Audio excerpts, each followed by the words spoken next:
What's going on, guys? I want to thank you for 100 subscribers. That is awesome. And with that being said, I'm going to be doing my giveaway, my graphics pack giveaway that I said I would do at 100 subscribers. So I'm going to leave that in the comment section, just all the information on the graphics pack.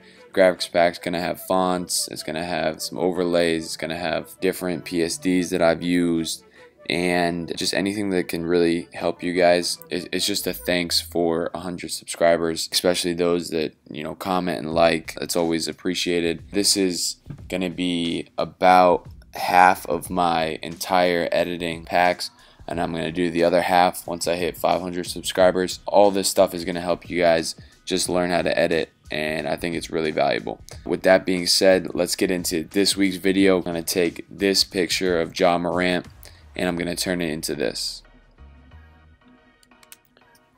Alright, so the first thing I did was do the camera raw filter. So I adjusted the texture clarity. I also did the vibrance as well as a little bit of sharpening, and then I masked my player out. So I just did that by hitting the quick selection tool and then hitting select subject. There was parts that were a little tricky to mask out, like Ja Morant's hair, so I used the pen tool and then I hit the inverse and then I deleted the extra stuff. And the pen tool is really good for parts of the hair that are tricky to mask out, and oftentimes Photoshop can't do it itself, so you got to use the pen tool. And this part takes a little bit, so obviously I sped it up, but it's a pretty long process. So you're going to use the pen tool, go around the parts of the hair that need it, and then you're going to hit select and then inverse, and you're going to hit delete. I want to take this little bit of time here that I'm masking out the hair to say, if you aren't already subscribed, please subscribe. I do videos every single week on different designs, and if you haven't already, please hit that sub button. It is much appreciated, and we're going to do another giveaway at 500 subscribers to reveal my full graphics pack that I use on every single edit. These videos take a while to edit and really produce and put on YouTube, so any like or comment is really appreciated, and obviously I'm going to respond and try to give as much feedback as I can to any one of you guys. Alright, so back to the video. So the next thing I did was duplicate my layer, and then I put a high pass filter over top of my original layer. So you can do this by first duplicating it and then hit the layer above, and you're going to go to filter, high pass filter, and you're going to want to put it down to around 1, and then you're going to switch it to hard light. What this does is make it a little bit more grainy on your original photo, and it also brings out the details in some of your pictures. I also adjusted the levels as well as the curves adjustment layers.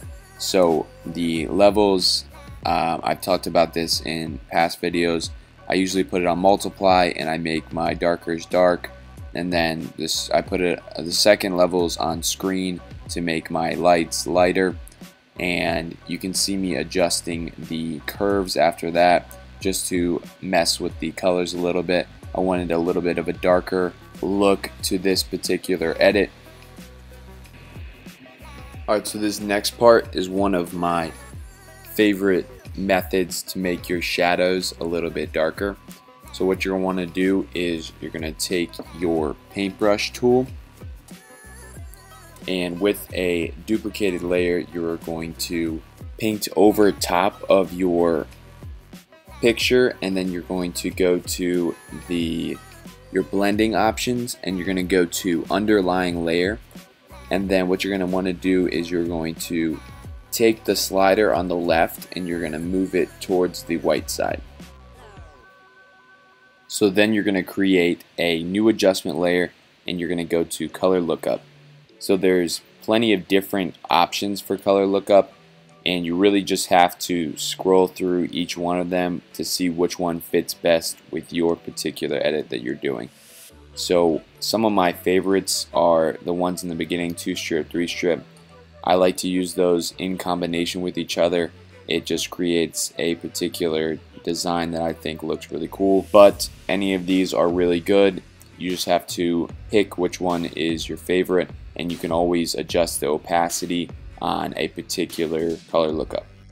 Alright, so the next thing you guys saw me do was add a background to it, and then I'm adjusting the colors onto Ja Morant's body based on the background. So I wanted to make sure that orange was really reflecting on his body. So I made a new layer and I clipped that layer to my picture of Ja Morant, and then I went to my paintbrush tool, selected the orange that was in the background with the eyedropper tool, which is it's right below the quick selection tool if you go down 3.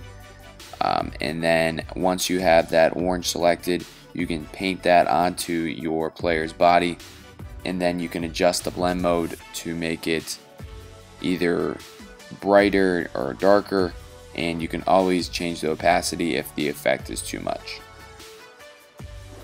The next thing I did was add 2 different levels. So I added a multiply level as well as a screen level. The multiply just made the darks on my jersey darker, and the screen level made the lights on my jersey a little bit lighter. After I did that, I took a white brush and I put it on soft light, and then I went all the way around my subject so that there was a small white layer over top of around the outside of my player.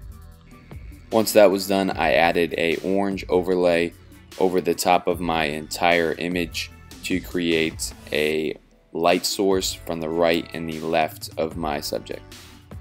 I then added some finishing touches by putting a little bit of orange on the Grizzlies logo as well as different parts of the jersey to make it look like the light was coming from in front of Ja Morant as well. And after I adjusted the curves as well as a couple of different other adjustment layers, this was my final result. If you guys learned anything from this video, please subscribe. If you have any questions, comments, please leave them in the comment section. You know I always respond. And thank you so much for watching, and have a good one.